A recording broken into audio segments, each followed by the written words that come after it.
नमस्कार मित्रों, गायत्री कॉलेज एवं गायत्री विद्या मंदिर उच्च माध्यमिक विद्यालय सांचौर की ऑनलाइन क्लास में आप सभी का स्वागत है। प्यारे विद्यार्थियों, आज हम इतिहास में गुप्त राजवंश के बारे में पढ़ेंगे, गुप्त साम्राज्य के बारे में पढ़ेंगे। इससे पहले हमने मौर्य साम्राज्य के बारे में पढ़ा था। मौर्यों की कला, मौर्य शासक, उनके द्वारा किए गए कार्य, जानकारियाँ, शिलालेख, मुद्राएं आदि का अध्ययन किया था। आज हमारे लिए टॉपिक है गुप्त साम्राज्य। बहुत इम्पोर्टेंट है और यह साम्राज्य भारतीय इतिहास का स्वर्ण काल कहलाता है। तो देखिए, गुप्त साम्राज्य भारत का स्वर्ण काल किस प्रकार से कहलाता है। स्वर्ण काल से तात्पर्य है श्रेष्ठ काल। स्वर्ण काल का मतलब होता है श्रेष्ठ काल। इस काल में जितने भी शासक हुए, एक से बढ़कर एक योग्य थे और इस काल में विशेष तौर से भारत में सुख, शांति और वैभव का काल माना जाता था। प्यारे बच्चों, उस समय में भारत के लोग सरल स्वभाव के थे, सात्विक प्रवृत्ति के थे। उनके जीवन में प्याज व लहसुन जैसी तामसिक प्रवृत्ति वाले खाद्य पदार्थ का भी सेवन है वो नहीं होता था।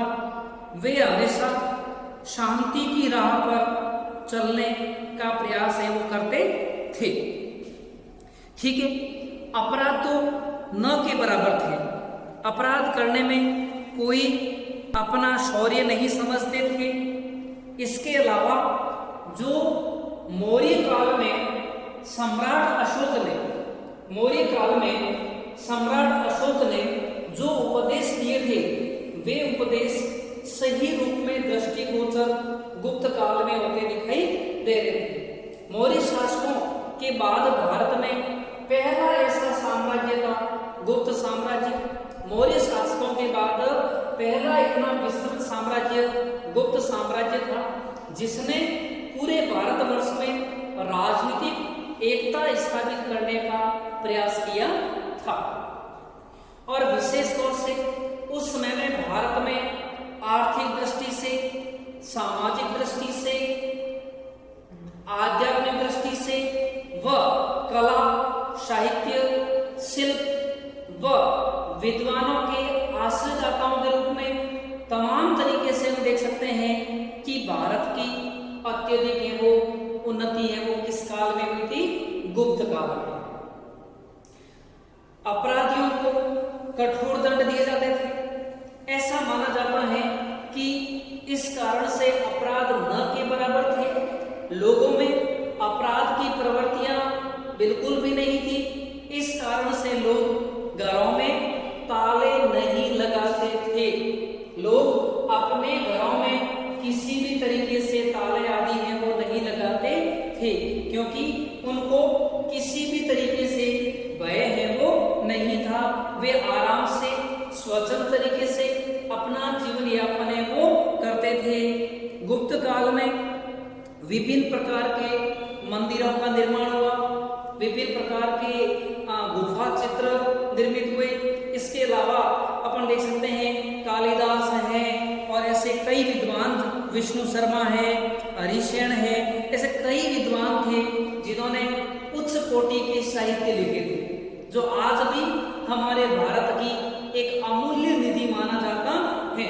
इन तमाम तथ्यों के आधार पर हम मान सकते हैं कि भारत में गुप्त साम्राज्य जो था ये स्वर्ण काल के रूप में माना जाता था। प्यारे विद्यार्थियों, अब हम इनकी उत्पत्ति के बारे में देखेंगे कि गुप्तों की उत्पत्ति के बारे में विद्वान क्या क्या मत देते हैं। तो देखिए, सबसे पहला मत देखते हैं doctor KP Jaiswal. KP Jaiswal. KP Jaiswal गुप्तों को जाट अथवा शूद्रों से उत्पन्न मानते हैं। इतिहासकार केपी जायसवाल गुप्त शासकों को जाट शूद्रों से उत्पन्न मानते हैं। इतिहासकार पंडित गौरीशंकर हीराचंद ओझा, नाम सुना हुआ है, पंडित गौरीशंकर हीराचंद ओझा। एग्जाम में प्रश्न पूछा था कि ओझा जी का निवास स्थान कौन सा है, तो ध्यान रखना सिरुई का रोहिड़ा ग्राम। ओझा जी का निवास स्थान कौन सा है, सिरुई का रोहिड़ा ग्राम। ओझा जी गुप्त शासकों को कौन सा बताते हैं, चंद्रवंशी। गुप्त शासकों को ओझा जी क्या बताते हैं, चंद्रवंशी। इसके अलावा इतिहासकार एलन आल्तेकर और रोमिला थापर जैसे विद्वान इन गुप्तों को वैश्य बताते हैं। क्या बताते हैं, वैश्य। और हेमचंद्र राय चौधरी हैं, वो गुप्त शासकों को ब्राह्मण मानते हैं। उनका मानना है कि गुप्त शासक क्या थे, ब्राह्मण थे। तो देखिए वापस अध्ययन कीजिए उत्पत्ति के बारे में। तो देखिए डॉक्टर केपी जायसवाल गुप्त शासकों को किससे उत्पन्न मानते हैं, जाट या शूद्र से। ठीक है। पंडित गौरीशंकर हीराचंद ओझा इन्हें चंद्रवंशी मानते हैं। एलन आल्तेकर, रोमिला थापर गुप्तों को वैश्य मानते हैं। हेमचंद्र राय चौधरी गुप्त शासकों को ब्राह्मण मानते हैं, उनसे उत्पत्ति इनकी मानते हैं। अब इतिहासकार उत्पत्ति के बारे में भिन्न भिन्न मत रखते हैं, क्योंकि इसकी किसी के पास पुख्ता जानकारी है वो नहीं होती है। वे स्रोतों से, साहित्यों से व अन्य जो उन्हें इतिहास के स्रोत मिलते हैं उससे जानकारी जुटाने का प्रयास करते हैं। अधिकतर विद्वान इन्हें वैश्यों से उत्पन्न भी मानते हैं। तो ये तो हो गई गुप्त साम्राज्य की उत्पत्ति। पहले अपन ने देखा कि स्वर्ण काल क्यों कहा जाता था, उसके बारे में। अब हम देखते हैं गुप्त साम्राज्य के संस्थापक के बारे में। तो देखिए गुप्त साम्राज्य के संस्थापक श्री गुप्त को माना जाता है। किससे माना जाता है, श्री गुप्त। ऐसा मानते हैं कि उनका नाम ही गुप्त था और श्री उनके आगे उपाधि है वो लगाई गई थी, तो उनका नाम माना जाता है श्री गुप्त। इनका कार्यकाल 240 ईस्वी से 280 ईस्वी के मध्य। पूरा गुप्त साम्राज्य है, इसका कार्यकाल 240 ईस्वी से 550 ईस्वी के मध्य माना जाता है। याद रखना पूरे गुप्त साम्राज्य का शासनकाल कार्यकाल 240 ईस्वी से 550 ईस्वी माना जाता है। इसी तरह से श्रीगुप्त का कार्यकाल, जो इसके संस्थापक थे, उनका कार्यकाल 240 ईस्वी से 280 ईस्वी माना जाता है। गुप्त साम्राज्य के संस्थापक के रूप में, गुप्त साम्राज्य के संस्थापक के रूप में श्रीगुप्त को माना जाता है। किससे माना जाता है, श्रीगुप्त को। और इन्होंने महाराज की उपाधि धारण की थी। कौन सी उपाधि, महाराज की उपाधि है वो धारण की थी। इसके अलावा प्रभावती गुप्त, चंद्रगुप्त द्वितीय अर्थात विक्रमादित्य, चंद्रगुप्त द्वितीय अर्थात विक्रमादित्य की पुत्री कौन थी, प्रभावती गुप्त के पूना ताम्र अभिलेख, कौन सा पूना ताम्र अभिलेख है, उसमें जानकारी मिलती है और उसके अनुसार इन्हें कौन सी उपाधि दी गई थी, आदि राज की उपाधि से विभूषित किया गया था। किसे, श्री गुप्त को। तो ठीक है, ये श्री गुप्त के बारे में हो गया। अब इनके बाद में अगले शासक आते हैं घटोत्कच। कौन बनते हैं, घटोत्कच। घटोत्कच का कार्यकाल 280 ईस्वी से 319 ईस्वी के मध्य माना जाता है। घटोत्कच ने भी श्रीगुप्त की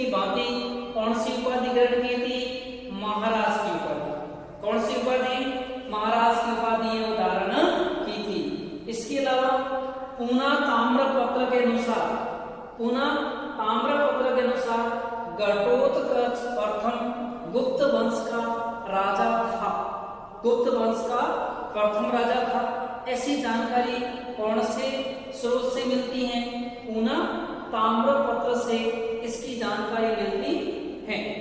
ठीक है, इसके बाद में शासक आते हैं चंद्रगुप्त प्रथम।